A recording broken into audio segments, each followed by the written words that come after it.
How's it going, everyone? Tony here. So today I'm going to talk to you guys a little bit about a couple card-related projects I have brewing. They kind of relate to each other, so I'll get to that. But first, I want to show you guys a great baseball card book that I finally got. This is a guide. I really should say the guide to 1973 Calbee uh, baseball cards. And this is by a guy named Yoshinori Mori. Say that 5 times fast. And this book was published about 20 years ago. Yeah, finally got a copy for a decent price. So out of print, and I saw some online that were a little more than I wanted to pay, but I finally found one. It's kind of beat. It's got some weathering and some tearing there and stuff like that. But it's a nice hardcover book, and this basically tells you everything and anything you would want to know about 73 Calbee Japanese cards. So I'll give you guys a peek inside here.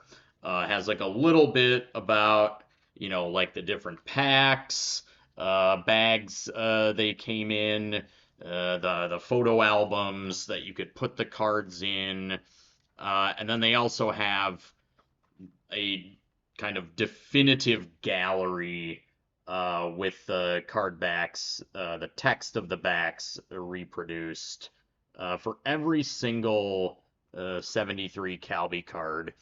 The first series back cards, and then the expanded series with the flag backs that kind of reprinted all the back cards and then greatly expanded the set.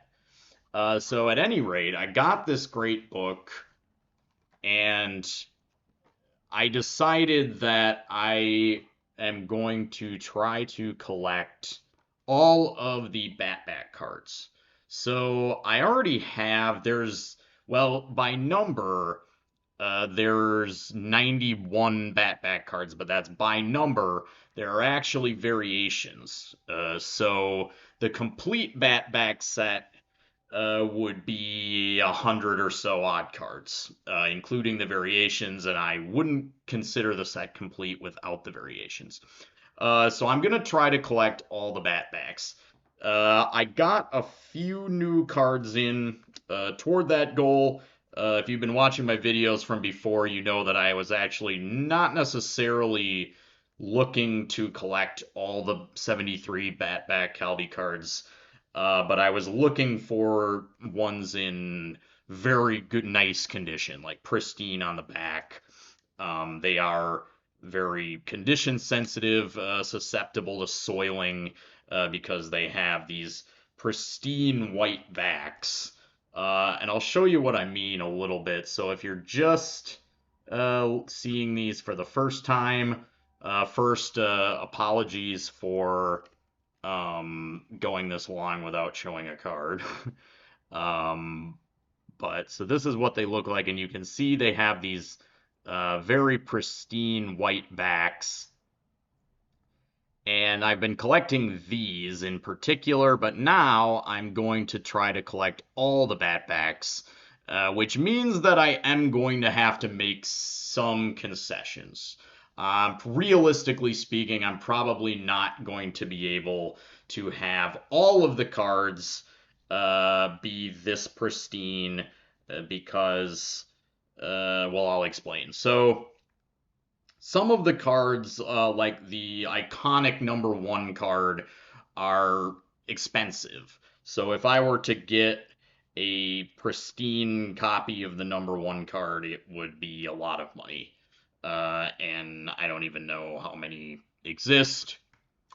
The other issue is that, so I've said before that with the 1964 Morinaga set, that I think the Giants players in the Morinaga set were printed in higher quantities than the non-Giants players. That's my little theory. Given the immense popularity of the Giants and its players, And I think that theory is also true for 73 Calvi, at least the Batbacks. So the Giants make up of going on a number basis, sort of excluding variations. The Giants make up 50 of the 91 numbers, Giants players, and then the other 41 are all the other teams combined. But in addition to that, I do think the Giants cards, based on my own experience finding these cards, looking for them, that the Giants player cards were probably printed in higher quantities than players from other teams. Whoops, not this one. For example, this number 55.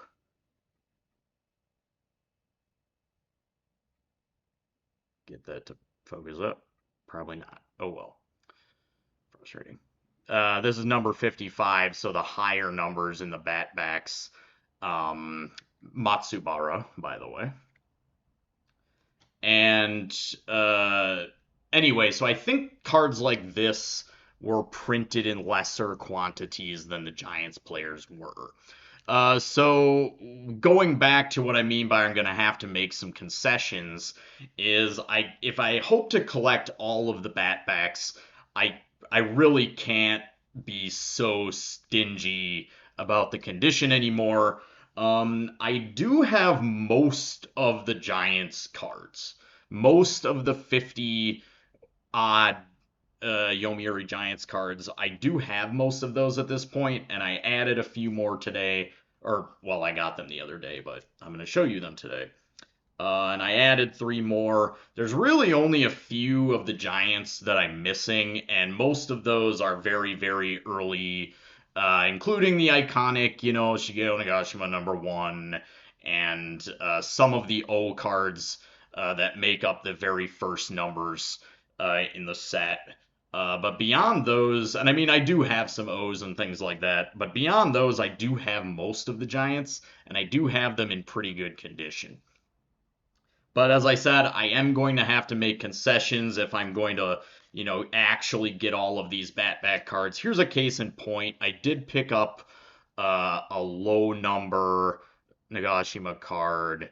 This is number 4, and as you can see, it's a little more soiled on the back. It's a little more soiled than I'd like. I like those, pristine white backs. But just not gonna make it happen. This card was, not an insane crazy price, but I did pay a little bit more for it. And it is in actually pretty nice condition for what it is. So, we'll have for big cards like this, of which, for the Giants, I have a few more. The biggest hurdle, of course, is going to be the number 1. The number 1, getting that, if I'm going to make it happen, it's going to have to be a really beat copy. And even for a beat copy, I'm probably going to pay a couple $100 for it. So I don't know. We'll see. That's definitely going to be a hurdle. But as I was talking about how the non-Giants players, I think, were printed in a little bit shorter quantities and they're just harder to find, I am going to have to make some concessions, I think, for pretty much the rest of the set, which is the non-Giants players, just because they're harder to find. So I'm just not going to be able to be as picky. Here's number 48. I got a Horiuchi. This one is in great condition, but like I'm not gonna be able to get all of the non-Giants players in condition like this. I just can't be that, I can't be that stingy about it. So it is what it is. But I'm shifting focus and trying to get all of these Batbacks. So then the other one I picked up, which I might have already shown, this is another Shigeru Takada that I needed. Number 22. Also pristine. But like I said, going forward, that's going to be a little more difficult. So anyway, my other project is I'm pleased to announce that I've started a vintage Japanese baseball card and memorabilia blog. So I'm going to be writing, I don't know how frequently. Probably it's going to be a hopefully quality over quantity approach. I mean, we'll see. But I started a blog, and what I'm going to do as part of the blog is I'm going to document my collecting of these 73 batbacks, and I'm going to translate all the backs. Yeah, and I'm going to log them on the blog,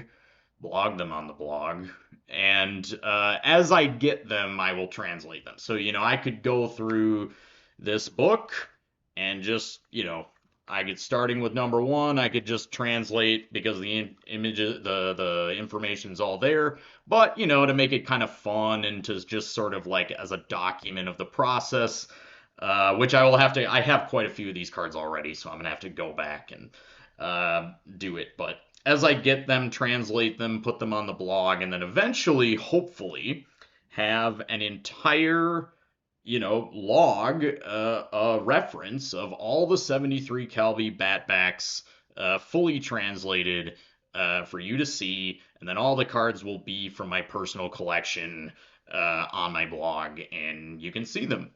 So I do think, there's obviously uh, there's a pretty big lack of, translated material for all this Japanese stuff. Even though people think it's cool, there is still a little bit of a inaccessibility thing going on, and I kind of just want to try to make it that much more accessible or try to get people more into it if they can actually, read it. And yeah, I get it. We're in the age where you can just, put your phone camera over it and it'll give you a Google Translate from the image, and those still, we will be fully at the mercy of the machines in a decade or so. But for now, that does not compare to a human translation, a thoughtful human translation. So I think there's still some merit in doing it the good old fashioned way. But so anyway, this blog will not only be about documenting the 73 Calbies. I'm gonna do other articles too. In fact, I've already put the first one up. So if you want to read about this rare 1959 Sadaharu O manga from his rookie season, head on over to my blog and read about it. By the way, the blog is called Nippon Baseball Retro, and I will put the link to it in the description and maybe tag a post with the link as well.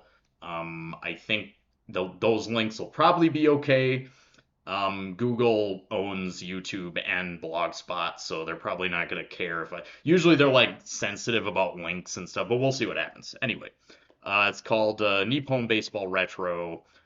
So excited to get that started. And as always, guys, thanks for watching. Peace.